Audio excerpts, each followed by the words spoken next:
પ્રધાનમંત્રી નરેન્દ્ર મોદીના જન્મદિવસ નિમિત્તે ભરૂચ પોલીસ વિભાગ દ્વારા પોલીસ હેડક્વાર્ટર ખાતે આવેલા તાલીમ કેન્દ્રમાં એક ભવ્ય મેગા રક્તદાન શિબિર યોજાઈ હતી. ભરૂચ જિલ્લાના પોલીસ વડા અક્ષય રાજના માર્ગદર્શન હેઠળ યોજાયેલી આ શિબિરમાં જિલ્લા પોલીસના અધિકારીઓ, સ્ટાફ તેમજ મોટી સંખ્યામાં જવાનો ઉત્સાહપૂર્વક જોડાયા હતા. પોલીસ વિભાગ માત્ર કાયદો અને વ્યવસ્થા જ નહીં પરંતુ સમાજ સેવા ક્ષેત્રે પોતાની પ્રતિબદ્ધતા સાબિત કરે છે. શિબિર દરમિયાન તબીબી ટીમોની હાજરીમાં દાતાઓની આરોગ્ય તપાસણી કરવામાં આવી અને સંપૂર્ણ સુરક્ષિત પ્રક્રિયા દ્વારા રક્તદાન કરવામાં આવ્યું હતું. રક્તદાનને મહાદાન ગણવામાં આવે છે. આ અર્થમાં પોલીસ જવાનો દ્વારા માનવતાની સેવા ભાવપૂર્વક નિભાઈ હતી. આ રક્તદાન શિબિરની મોટી માત્રામાં રક્ત સંગ્રહ થવાથી જિલ્લા તથા આસપાસના હોસ્પિટલોમાં જરૂરિયાતમંદ દર્દીઓની સીધી મદદ મળશે જ સાથે જ પોલીસ વિભાગે સમાજ પ્રત્યેની જવાબદારીને નિભાવતા એક ઉત્તમ ઉદાહરણ પૂરું પાડ્યું છે.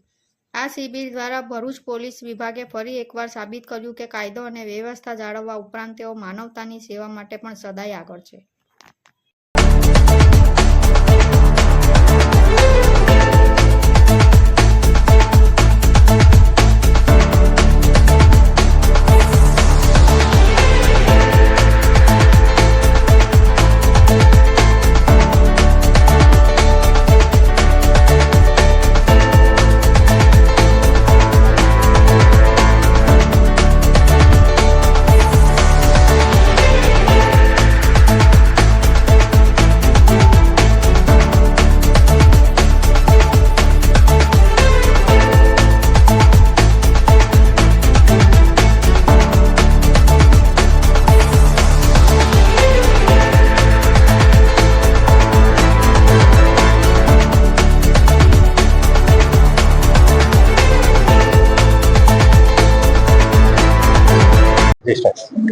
आदरणीय प्रधानमंत्री श्री के जन्मदिन के निमित्त आज भरूच पुलिस के द्वारा भी एक ब्लड डोनेशन का एक कार्यक्रम किया गया है.